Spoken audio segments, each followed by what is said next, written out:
Ma fiancée m'a envoyé un texto, « Je ne suis plus amoureuse de toi ». J'ai répondu, « Merci de m'avoir prévenu ». Puis j'ai annulé le mariage, vendu sa robe et quitté la ville. Une semaine plus tard, elle suppliait devant mes parents. Moi, 32H, j'étais assis sur le bord de notre lit, celui que nous avions passé un samedi entier à assembler, quand mon téléphone s'est allumé. Il était un peu plus de 22 heures. Un message de Clara, 29F, ma fiancée. Je ne suis plus amoureuse de toi. Juste ça. 7 mots. Pas d'appel, pas de « il faut qu'on parle ». C'était l'équivalent émotionnel d'une fusillade en voiture. Je l'ai lu une fois, puis deux. Mes pouces planaient au-dessus de l'écran, un millier de réponses en colère et blessées se battant pour naître. Au final, à quoi bon? Le message n'était pas une invitation à une discussion, c'était un verdict. J'ai tapé « Merci de m'avoir prévenu ».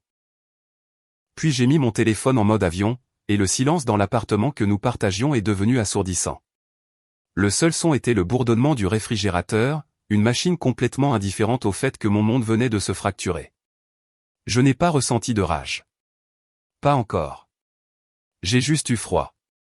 Une étrange clarté chirurgicale m'a envahi. L'objectif n'était plus de construire une vie, mais d'en démanteler une avec un minimum de dommages collatéraux pour moi-même.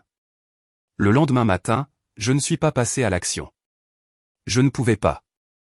J'ai fait du café et je suis resté assis sur le balcon pendant 1 heure, à regarder la ville se réveiller. La première étape ne concernait pas la vengeance, mais l'évaluation des dégâts. J'ai sorti mon ordinateur portable et créé une feuille de calcul intitulée « Projet des engagements ». J'ai listé chaque engagement financier partagé, chaque acompte, chaque prestataire pour le mariage. Le mariage était dans 3 mois. Le carnage financier fut immédiat. J'ai passé la semaine suivante au téléphone et par email. C'était un processus lent et pénible. La salle de réception fut le premier appel et la plus grosse perte. Le gérant était poli mais ferme, notre acompte de 15 000 $ était, comme le stipulait le contrat, non remboursable. Le traiteur, un homme aimable nommé Monsieur Henderson, a compati et a accepté de rembourser la moitié de notre acompte, une petite consolation. Le photographe, c'était une autre histoire. Sa réponse fut sèche, mon temps était réservé. L'acompte n'est pas négociable. Chaque « non » était une nouvelle blessure, un rappel de l'avenir dans lequel j'avais investi. À la fin de la semaine, la perte totale s'élevait à un peu plus de 28 000 $. Mon argent. J'avais insisté pour tout payer, un geste d'amour et de sécurité qui ressemblait maintenant à une blague de mauvais goût. J'ai d'abord emballé mes propres affaires, vêtements, livres, matériel de travail. Ça a pris 2 jours. J'ai laissé ces affaires intactes. Je n'allais pas être vindicatif, juste décidé. J'ai emmené la bague de fiançailles sur mesure chez un bijoutier. Il m'a offert environ 30% de ce que j'avais payé. J'ai accepté sans un mot. L'argent n'était pas le but, effacer le symbole l'était. La robe, c'était plus difficile. Une œuvre d'art à 7 000 $ suspendue dans un placard. J'ai pris plusieurs photos de haute qualité et je les postées sur un site populaire de robes de mariée d'occasion. Je l'ai mise en vente pour 4 000 $. Titre, robe sur mesure, jamais portée. La fiancée a changé d'avis. Je savais que ça pourrait prendre des mois à se vendre, si jamais ça se vendait. C'était juste une autre affaire à régler. Enfin, l'appartement. Notre bail avait une lourde pénalité de résiliation. J'ai appelé le propriétaire et expliqué la situation. C'était un homme d'affaires, pas un thérapeute. Il a accepté de renoncer aux frais, seulement si je trouvais un nouveau locataire adéquat pour reprendre le bail immédiatement. La chasse aux nouveaux locataires a commencé. Pendant cette semaine, les textos de Clara ont commencé. Ils suivaient un schéma prévisible, on peut parler, ce n'est pas comme ça qu'on gère les choses, tu es tellement dramatique et impulsif, ma mère s'inquiète, tu dois une explication à nos familles. Le culot à couper le souffle de tout cela était la seule chose qui perçait mon engourdissement. Elle semblait croire sincèrement qu'elle pouvait larguer une bombe sur notre vie et ensuite être en colère contre moi pour la façon dont je balayais les débris. Je n'ai jamais répondu. Je transférais simplement les messages les plus agressifs dans un dossier, Clara, dans mes emails, au cas où. Un soir, j'ai reçu un appel de sa mère, Karen. Je l'ai laissé aller sur la messagerie vocale. Michael, mon chéri. Commençait son message, dégoulinant de fausses inquiétudes. Je sais que Clara peut être impulsive, mais vous deux devez en parler. Un vrai homme se battrait pour ma fille, il ne fuirait pas à cause d'un petit trac d'avant-mariage. Un petit trac. J'ai ajouté le fichier de la messagerie vocale au dossier et j'ai commencé à rédiger une annonce pour l'appartement. Mise à jour, les choses se sont compliquées. J'ai trouvé de nouveaux locataires pour l'appartement, un jeune couple de professionnels nommés Marc et Sarah. Ils étaient impatients d'emménager au début du mois suivant. C'était un énorme soulagement. J'ai engagé des déménageurs professionnels pour vider mes meubles et les mettre en garde-meubles pour le moment. Je squattais sur le canapé de mon frère, à 1 heure de route. J'ai d'abord emballé mes propres affaires, vêtements, livres, matériel de travail. Ça a pris 2 jours. J'ai laissé ces affaires intactes. Je n'allais pas être vindicatif, juste décidé. J'ai emmené la bague de fiançailles sur mesure chez un bijoutier. Il m'a offert environ 30% de ce que j'avais payé. J'ai accepté sans un mot. L'argent n'était pas le but, effacer le symbole l'était. La robe, c'était plus difficile. Une œuvre d'art à $7 000 suspendue dans un placard. J'ai pris plusieurs photos de haute qualité et je les postées sur un site populaire de robes de mariée d'occasion. Je l'ai mise en vente pour $4 000. Titre, robe sur mesure, jamais portée. La fiancée a changé d'avis. Je savais que ça pourrait prendre des mois à se vendre, si jamais ça se vendait. C'était juste une autre affaire à régler. Enfin, l'appartement. Notre bail avait une lourde pénalité de résiliation. J'ai appelé le propriétaire et expliqué la situation. C'était un homme d'affaires, pas un thérapeute. Il a accepté de renoncer aux frais, seulement si je trouvais un nouveau locataire adéquat pour reprendre le bail immédiatement. La chasse aux nouveaux locataires a commencé. Pendant cette semaine, les textos de Clara ont commencé. Ils suivaient un schéma prévisible, on peut parler, ce n'est pas comme ça qu'on gère les choses, tu es tellement dramatique et impulsif, ma mère s'inquiète, tu dois une explication à nos familles. Le culot à couper le souffle de tout cela était la seule chose qui perçait mon engourdissement. Elle semblait croire sincèrement qu'elle pouvait larguer une bombe sur notre vie et ensuite être en colère contre moi pour la façon dont je balayais les débris. Je n'ai jamais répondu. Je transférais simplement les messages les plus agressifs dans un dossier, Clara, dans mes emails, au cas où. Un soir, j'ai reçu un appel de sa mère, Karen. Je l'ai laissé aller sur la messagerie vocale. Michael, mon chéri. Commençait son message, dégoulinant de fausses inquiétudes. Je sais que Clara peut être impulsive, mais vous deux devez en parler. Un vrai homme se battrait pour ma fille, il ne fuirait pas à cause d'un petit trac d'avant-mariage. Un petit trac. J'ai ajouté le fichier de la messagerie vocale au dossier et j'ai commencé à rédiger une annonce pour l'appartement. Mise à jour, les choses se sont compliquées. J'ai trouvé de nouveaux locataires pour l'appartement, un jeune couple de professionnels nommés Marc et Sarah. Ils étaient impatients d'emménager au début du mois suivant. C'était un énorme soulagement. J'ai engagé des déménageurs professionnels pour vider mes meubles et les mettre en garde-meubles pour le moment. Je squattais sur le canapé de mon frère, à 1 heure de route. La logistique étant réglée, les retombées émotionnelles ont commencé à se faire sentir. La première vague fut celle des amis de Clara, m'envoyant des messages allant de « Tu vas bien, ah, comment peux-tu être si cruel avec elle ?» Je les ai tous ignorés. Puis vint le nouveau niveau de culot. J'ai reçu un email de Karen. Ce n'était plus de l'inquiétude, c'était une exigence. Michael, Clara doit récupérer ses affaires de l'appartement, mais elle ne peut pas tout organiser toute seule dans son état émotionnel. Tu dois venir l'aider à faire ses cartons. De plus, elle a besoin d'une aide financière pour la caution d'un nouvel appartement, car tu l'as laissée dans une situation précaire. Je n'ai pas répondu. À la place, j'ai envoyé un unique email direct à Clara. Clara, un nouveau locataire prend le bail le 1er du mois. Toutes tes affaires doivent être retirées d'ici là, conformément à l'accord avec le propriétaire.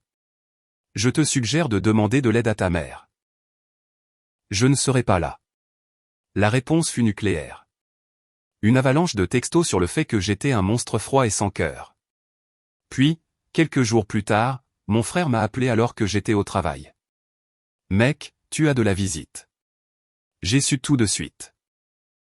J'ai conduit jusqu'à chez lui, l'estomac noué. Et là, garée dans la rue, se trouvait la voiture de Karen.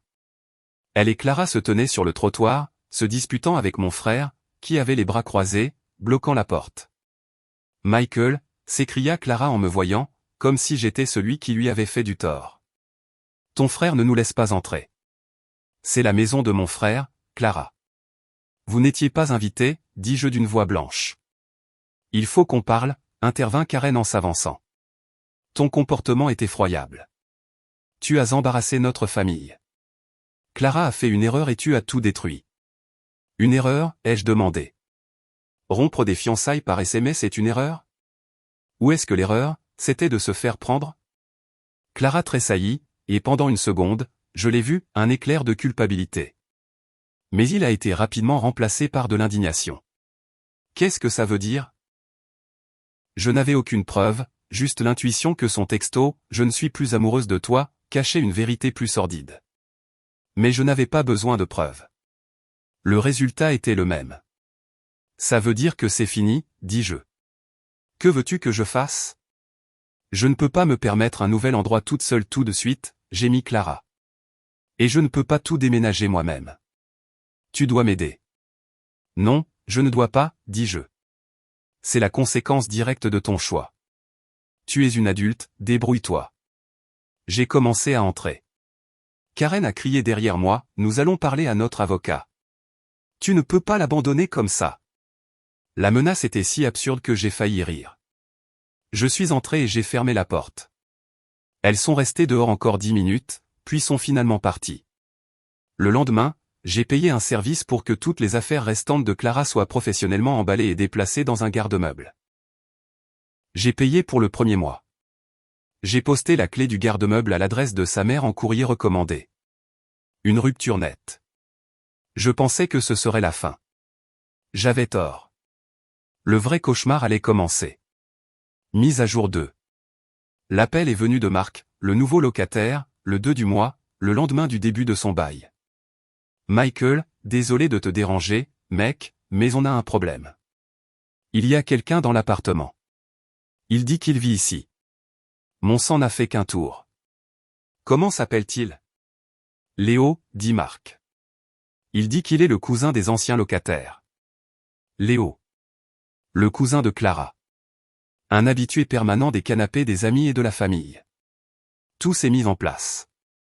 Clara n'avait pas déménagé ses affaires, elle avait juste fait emménager son cousin. J'ai immédiatement appelé mon avocate, Sarah, une femme vive et pragmatique qui avait aidé mon père avec une affaire commerciale. J'ai expliqué la situation. Elle a laissé échapper un long sifflement lent. Oh, elle n'a pas fait ça, dit-elle, avec une pointe d'admiration dans la voix pour une telle audace. D'accord, Michael. Ne la contacte pas. Ne contacte pas le cousin. C'est maintenant une affaire juridique. C'est une sous-location illégale et une situation d'occupation sans droit ni titre. Nous devons commencer la procédure d'expulsion formelle. Ainsi commença mon éducation en droit du locataire. Sarah expliqua que nous ne pouvions pas simplement le jeter dehors. Léo avait établi sa résidence, aussi illégale soit-elle. La police n'interviendrait pas sans une ordonnance du tribunal. Nous devions lui signifier une mise en demeure formelle de quitter les lieux, lui donnant un certain nombre de jours pour partir. Nous avons engagé un huissier. Léo, bien sûr, a refusé d'ouvrir la porte. Il a fallu 3 tentatives avant que l'huissier puisse légalement afficher l'avis et certifier qu'il avait été délivré. La période de préavis est arrivée à son terme. Léo est resté. Marc et Sarah étaient, à juste titre, furieux. Ils logeaient à l'hôtel, et c'est moi qui payais. C'était ma responsabilité.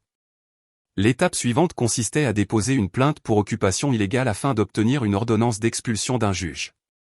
Les frais de justice, les honoraires d'avocat, les factures d'hôtel, tout s'accumulait. Le petit stratagème de Clara me coûtait des milliers de dollars. Pendant ce temps, j'ai reçu un nouvel email de Karen. J'entends dire que vous essayez d'expulser mon neveu, qui surveille les affaires de Clara pour elle. Vous harcelez notre famille et causez un stress immense. Notre avocat nous a informé que nous avons un dossier solide contre vous pour rupture de promesse de mariage et pour les dommages financiers et émotionnels que vous avez infligés à Clara. C'était du bluff, et je le savais. Sarah a confirmé qu'une action en justice pour rupture de promesse est pratiquement impossible à gagner dans notre État, surtout quand c'est Clara qui y a mis fin. L'email, cependant, était un cadeau. C'était un aveu écrit qu'elle savait que Léo était là. Le meilleur? Mon avocate, en fouillant un peu sur les réseaux sociaux, a découvert que Léo s'était plaint en ligne à des amis de sa nouvelle proprio, qui était une vraie nulle. Il avait posté une capture d'écran d'une conversation par SMS avec Clara où elle acceptait de le laisser rester pour 500 $ en espèces par mois. Fais juste ça en douce, disait-elle. Elle ne le laissait pas seulement squatter, elle commettait une fraude à la location pendant que je payais le prix fort. La date d'audience pour l'expulsion a été fixée 6 semaines plus tard. 6 semaines de plus à payer un hôtel pour mes nouveaux locataires et une hypothèque sur une maison où je ne vivais même pas. C'était exaspérant, une bataille lente et usante. Mais à chaque facture que je payais, ma détermination se renforçait. Il ne s'agissait plus seulement de passer à autre chose. Il s'agissait de responsabilité. Mise à jour finale. L'audience d'expulsion fut aussi peu spectaculaire que satisfaisante. Léo s'est présenté, l'air renfrogné. Clara et Karen étaient là pour le soutien moral. Elles ont essayé de s'asseoir au fond, mais le juge a appelé Clara à la barre une fois que son nom a été mentionné. Sarah a été magnifique. Elle a présenté le cas clairement, le nouveau bail valide avec Marc et Sarah, la mise en demeure de quitter les lieux, les factures d'hôtel qui s'accumulaient. Et puis, le coup de grâce. Une copie certifiée conforme de la publication de Léo sur les réseaux sociaux, avec la capture d'écran de ses SMS avec Clara à propos des 500 $ de loyer en espèces. Le juge a regardé la capture d'écran, puis Clara, dont le masque de vertu outragé s'est effondré. Mademoiselle Boss, dit le juge d'une voix dangereusement douce, avez-vous conclu un contrat de location avec votre cousin pour un appartement que vous ne louiez plus? Clara balbutia. Je voulais juste l'aider. En commettant une fraude, termina le juge. L'expulsion a été accordée, avec effet immédiat. Le juge a également rendu un jugement sommaire ordonnant à Clara de me rembourser tous les frais d'hôtel, les honoraires de mon avocate et les frais de justice. C'était un montant important, bien plus que les acomptes de mariage que j'avais perdus. Clara et Karen sont sortis en trombe de la salle d'audience. Léo semblait juste perdu. Je suis sorti, me sentant calme. Ce n'était pas la victoire explosive que j'aurais pu imaginer.